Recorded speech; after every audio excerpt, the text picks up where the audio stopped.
দক্ষিণ এশিয়ার সামরিক সমীকরণে ড্রোন প্রযুক্তি এখন আর ভবিষ্যতের বিষয় নয়, বরং বর্তমান বাস্তবতা।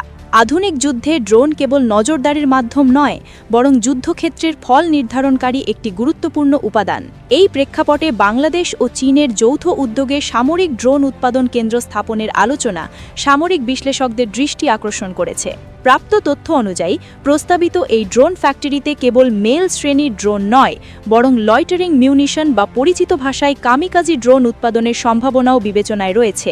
এটি বাস্তবায়িত হলে বাংলাদেশের প্রতিরক্ষা কৌশলে একটি নতুন মাত্রা যুক্ত হতে পারে। লয়টারিং মিউনিশন এমন একটি অস্ত্র ব্যবস্থা যা নির্দিষ্ট সময় পর্যন্ত আকাশে ভেসে থেকে লক্ষ্য শনাক্ত করে নিজেই আঘাত হানে। এগুলোর প্রধান লক্ষ্য সাধারণত শত্রুর radar, surface to air missile system, command ও কন্ট্রোল নোড। এই ধরনের ড্রোন ব্যবহারের মাধ্যমে যুদ্ধের প্রথম পর্যায়ে শত্রুর আকাশ প্রতিরক্ষা ব্যবস্থা দুর্বল করা সম্ভব হয়। এ বিষয়ে এখনও কোনো আনুষ্ঠানিক ঘোষণা নেই, তবে কয়েকটি গুরুত্বপূর্ণ ইঙ্গিত বিষয়টিকে গুরুত্বের সাথে বিবেচনা করার সুযোগ তৈরি করেছে।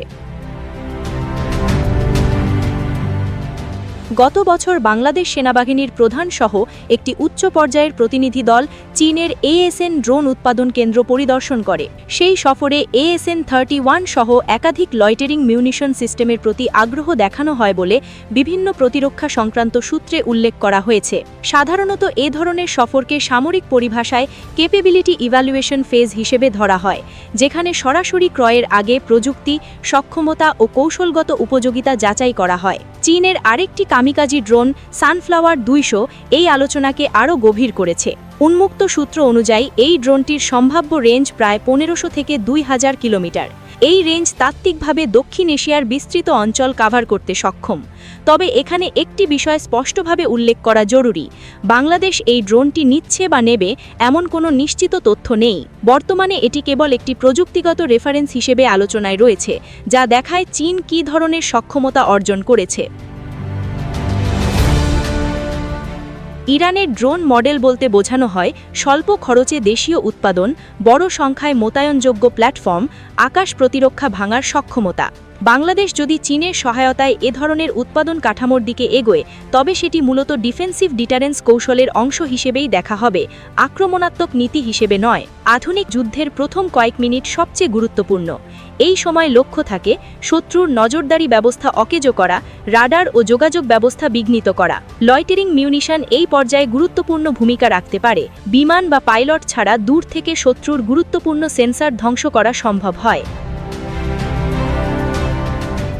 বাংলাদেশ ইতিমধ্যে মেইল UCAV সংগ্রহের টেন্ডার, সেনা, নৌ ও বিমান বাহিনীতে ড্রোন সংযোজন, দেশীয় ড্রোন প্রকল্প এই 3টি ধাপে প্রবেশ করেছে।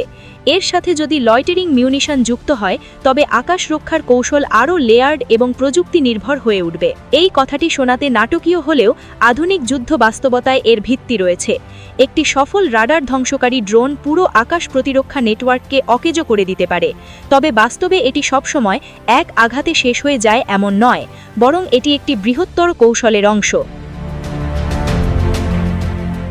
বাংলাদেশ চীন সামরিক ড্রোন ফ্যাক্টরি সংক্রান্ত আলোচনা এখনও প্রাথমিক পর্যায়ে রয়েছে, তবে এতে স্পষ্ট যে বাংলাদেশ ধীরে ধীরে ড্রোন সেন্ট্রিক ডিফেন্স স্ট্র্যাটেজির দিকে এগোচ্ছে। এটি কোনো নির্দিষ্ট দেশের বিরুদ্ধে নয়, বরং আধুনিক যুদ্ধ বাস্তবতায় নিজের আকাশসীমা ও কৌশলগত স্থাপনা রক্ষার প্রস্তুতি। চূড়ান্ত সিদ্ধান্ত, সংখ্যা ও সক্ষমতা সবকিছুই নির্ভর করবে ভবিষ্যৎ নৈতিক ও কূটনৈতিক সিদ্ধান্তের ওপর। তবে একটি বিষয় নিশ্চিত, ড্রোন প্রযুক্তি এখন বাংলাদেশের প্রতিরক্ষা পরিকল্পনার কেন্দ্রবিন্দুতে অবস্থান করছে।